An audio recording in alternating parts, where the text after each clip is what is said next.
The parable of the workers in a vineyard. Matthew chapter 20, verses 1 to 16. In our last lesson, we discussed the meaning of Jesus' words in Matthew chapter 19, verse 30. But many who are first will be last, and the last first. This statement is cited again a few verses later in Matthew chapter 20, verse 16. Sandwiched between these two verses, we find a story called the parable of the workers in a vineyard. I believe that the parable has been inserted there as an illustration of the first and last saying. Let's look at this story. Matthew chapter 20, verses 1 to 16. For the kingdom of heaven is like a landowner who went out early in the morning to hire laborers for his vineyard. And when he had agreed with the laborers for a denarius for the day, he sent them into his vineyard. And he went out about the third hour, and saw others standing idle in the marketplace. And to those he said, You too go into the vineyard, and whatever is right I will give you. And so they went. Again he went out about the 6th and the 9th hour, and did the same thing. And about the 11th hour he went out, and found others standing. And he said to them, Why have you been standing here idle all day long? They said to him, Because no one hired us. He said to them, You too go into the vineyard. And when evening had come, the owner of the vineyard said to his foreman, Call the laborers, and pay them their wages, beginning with the last group to the first. And when those hired about the 11th hour came, each one received a denarius. And when those hired first came, they thought that they would receive more. And they also received, each one, a denarius. And when they received it, they grumbled at the landowner, saying, These last men have worked only 1 hour, and you have made them equal to us who have borne the burden and the scorching heat of the day. But he answered and said to one of them, Friend, I am doing you no wrong. Did you not agree with me for a denarius? Take what is yours, and go your way. But I wish to give to this last man the same as to you. Is it not lawful for me to do what I wish with what is my own? Or is your eye envious because I am generous? Thus the last shall be first, and the first last. The owner of a vineyard has determined to harvest his grapes on a particular day. Early in the morning, at about 6 o'clock, he leaves his house and goes to the marketplace where casual workers gather awaiting employment. He hires several people, offering them the regular day laborer's wage of a denarius for the day. In those days, people worked from sunrise to sunset. It was a 12-hour work day. This is important to keep in mind when we will talk about people coming at the 11th hour. Then the owner goes out again at the 3rd hour, 9 o'clock in the morning, and hires more workers. He is promising them a fair wage, though he does not specify the amount. As the work progresses in the field, he realizes that he will need more workers. So he returns to the marketplace at the 6th hour, at noon, and the 9th hour, 3 o'clock in the afternoon and gets more people to work for him. By late afternoon, it becomes apparent that the work cannot be completed before dark unless extra men come in. So at the 11th hour, 5 o'clock in the afternoon, 1 hour before the end of the working day, he goes back to the marketplace and is able to find some more men standing around. He asks them why they are in the marketplace at this hour of the day. The reason is that no one has come to offer them work. Then he says to them, "You come and work in my vineyard." There's no mention of how much they will be paid. At sunset, the workers are called to collect their money. The master gives 1 denarius to each worker, even to those who have worked only 1 hour. Seeing this, the men who worked all day protest loudly about what they perceive as an injustice.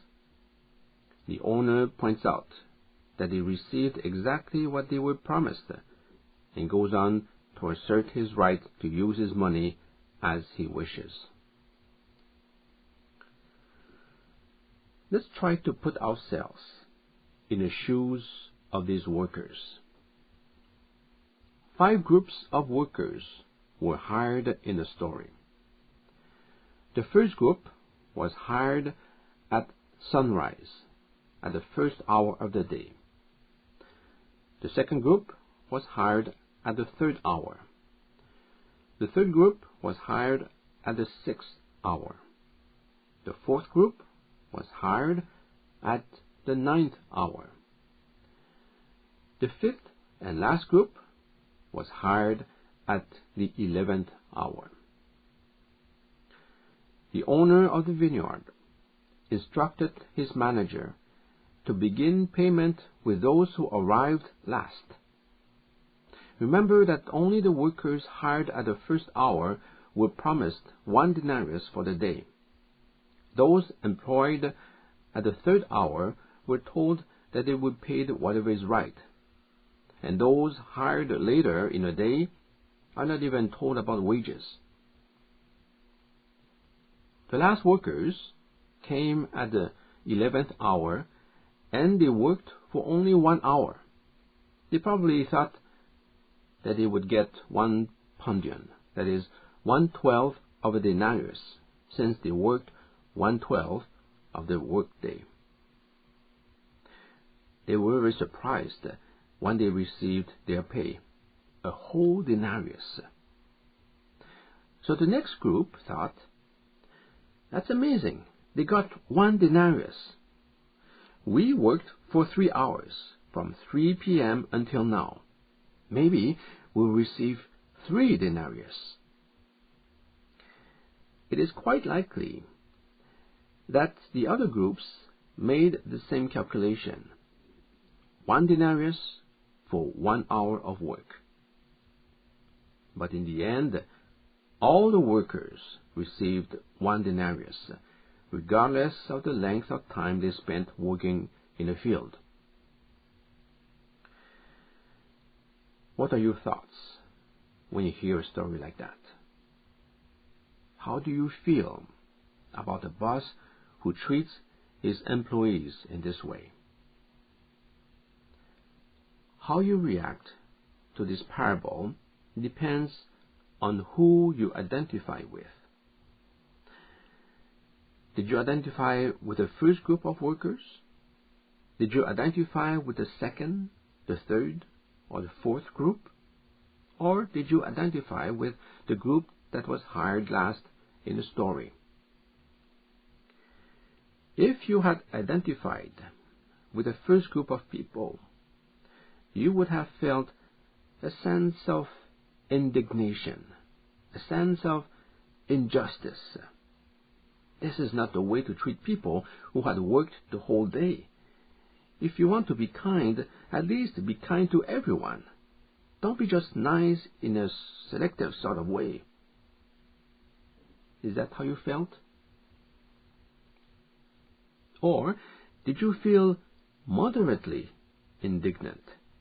Did you say to yourself, the owner of the vineyard is a peculiar person who decided to use his money in a peculiar way? That is his right. Can't I do what I want with my money, he said? Well, who can argue with that? Of course he can do what he wants with his money. But at least do it fairly. Do it in a way that will not frustrate anyone. Or did you feel joyful? If you did, if you felt joyful, you identified with the last group. You thought, these men, they also have a wife and children to take care at home. Earning 1/12 of a denarius is not enough for the daily needs of a family. It's wonderful that the master was sensitive to their needs and gave them the full day's pay. He is a man of great generosity. I think that most of us naturally sympathize with the first group of workers. We feel that it is not fair. We're used to the principle that he who works the longest receives the most pay. And normally, the pay is in proportion to the amount of time you spend doing a job or to the amount of work you accomplish. But the parable shows that the kingdom of heaven does not operate on that basis. God's grace simply cannot be divided into neatly proportioned quantities adjusted to merits or abilities. Rather, God liberally gives the gifts of forgiveness, reconciliation, peace, and joy. Those who come to God, regardless of their background, and no matter how late in life they come, will also be accepted by Him. It is true that grace can seem unfair. In fact, from the human viewpoint, grace is always unfair because it gives undeserving people more than what they actually deserve. The complaint of the first group is not that the master broke his word or that he cheated. The complaint is that he was too generous with the undeserving.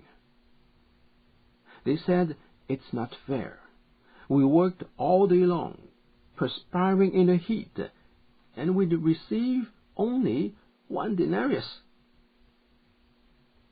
Notice how they boasted of their hard work. We have borne the burden and the scorching heat of the day. Verse 12. This reaction reminds us of the religious leaders who could boast of their fidelity, but at the same time they find it offensive that Jesus actively welcomed the outcast of the society into his fellowship. In this, they were in danger of shutting themselves out of the kingdom. Jesus made precisely this point to his Jewish opponents in Matthew chapter 21, verse 31. I tell you the truth, the tax collectors and the prostitutes are entering the kingdom of God ahead of you, you religious leaders. Thus, those who appeared for a time to be first are in reality last, and those who appeared to be last are first. I would like to draw your attention to the attitude of the first group. because it is not just a matter of fairness. It is also a question of attitude. And the key element of the attitude of the workers in the first group is found, in my opinion, in verse 15. This is what the master said. Or is your eye envious because I am generous? Are you envious because I show generosity to others? Does it make you jealous to see others enjoy my generosity? They were upset about the fact that the men who came later were made equal with them. They envied the other workers their share of the master's generosity. But did you see what happened as a consequence of their envious attitude? It deprived them of the good which was granted to them. Their jealousy prevented them from receiving the goodness of the master. Try to imagine what would have happened if they had a positive attitude. It does not matter the number of hours each person had worked. The fact that the master paid a denarius to everyone is pure goodness. We are so happy that all the workers could count on a sufficient amount of money to support their families. With a view of the situation like this, I think the people who were first would have rejoiced with those who were last. They would have praised the owner of the vineyard for his excellent wisdom and goodness.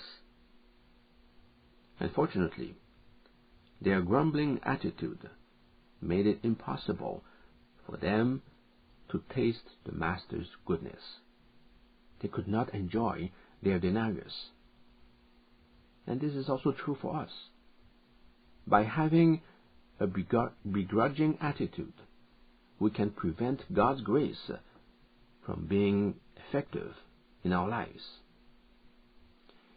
You know, God's grace should not be viewed only as a favor granted to someone who does not deserve it.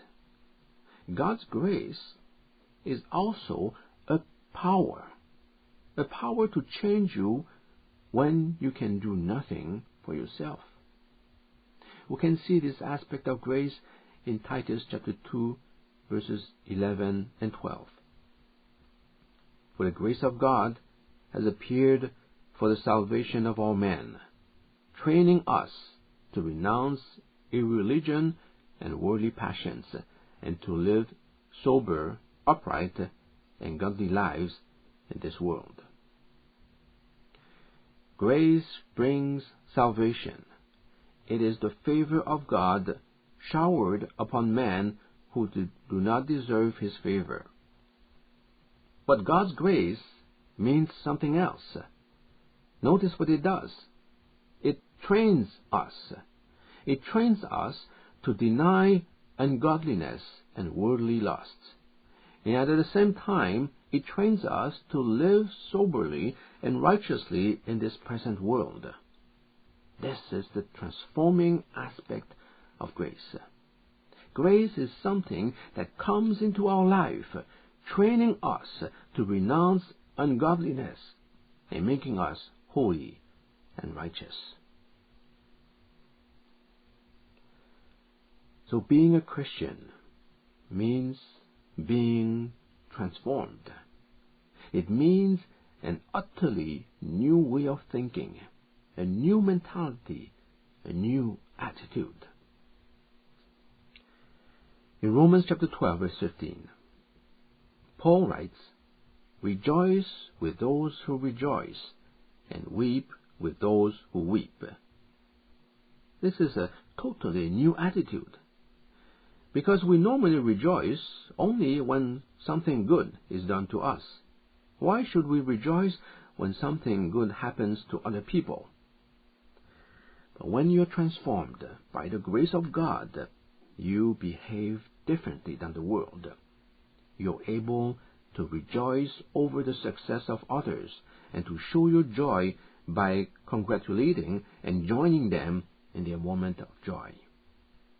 This is what the first group of workers were not able to do. They could not rejoice with those who were so happy to receive that denarius for which they worked only 1 hour.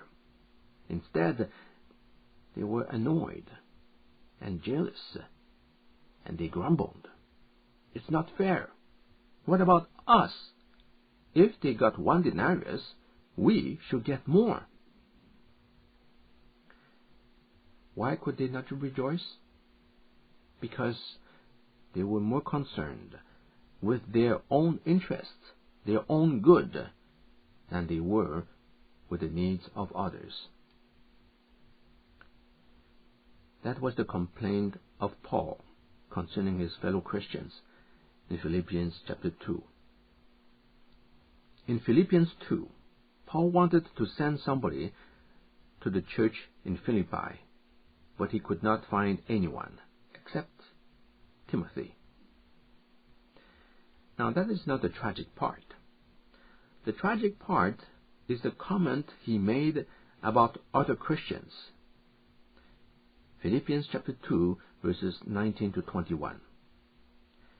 But I hope in the Lord Jesus to send Timothy to you shortly, so that I also may be encouraged when I learn of your condition.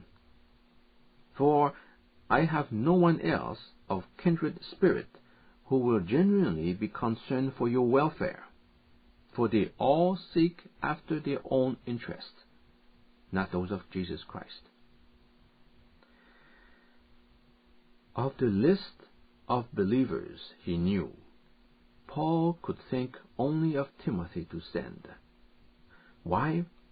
Because the others, to a greater or lesser extent, put their own interests first, not those of Christ. And a person who does not put the interest of Christ first will not look to the interest of others. He will not identify with others when they rejoice. We mentioned at the beginning of the lesson that the parable of the workers in a vineyard is an illustration of Jesus' statement, "Many who are first will be last, and the last first." Now that we understand the parable better, we need to explain specifically what is being portrayed in the story in connection with the first-last principle. I will summarize it in 4 points. Here's the first point. Many people considered first in the Lord's work will be revealed at the judgment as last and lost. And many people thought last and spiritually inferior will be revealed at judgment as first. At the day of judgment, there will be many surprises. Secondly, this parable is Jesus' way of responding to Peter's question in Matthew chapter 19, verse 27. "Behold, we have left everything and followed you. What then will there be for us?" Jesus first told the disciples sacrifices will be wonderfully rewarded. But now he has this word of caution for them. Do not pride yourselves in your sacrifices. If you look down on people who seem to have made less sacrifices than you, that can lead you to an awful judgment. The believers should know both the promises and the perils of Christian work. The promise of abundant reward for faithful service, and the peril of severe judgment for proud self-consciousness. Thirdly, This parable shows the amazing grace of God, who lifts those who are considered last, the least, or the less fruitful people and the spiritual latecomers into places of honor. The last become first in the story, not because they have done enough good works, but because they have a good and generous Lord. This Lord invites them into his field at various hours, even at the latest possible hour, and pays them as though they had done a full day's work. And fourthly, the story can be viewed as a warning from Jesus to disciples not to feel too superior when they compare themselves to people like the rich young ruler who decided not to follow Jesus. Today, this warning can apply to mainline churches, which despise newer kinds of churches, to growing churches that look down on seemingly slower churches, to long-time church members who ignore newcomers, to strong Christians who question the dedication of weaker Christians, to believers who are too conscious of their being in God's work and who think deemingly of those who are not involved in any ministry. I will conclude with the words of John in 2 John verse 8.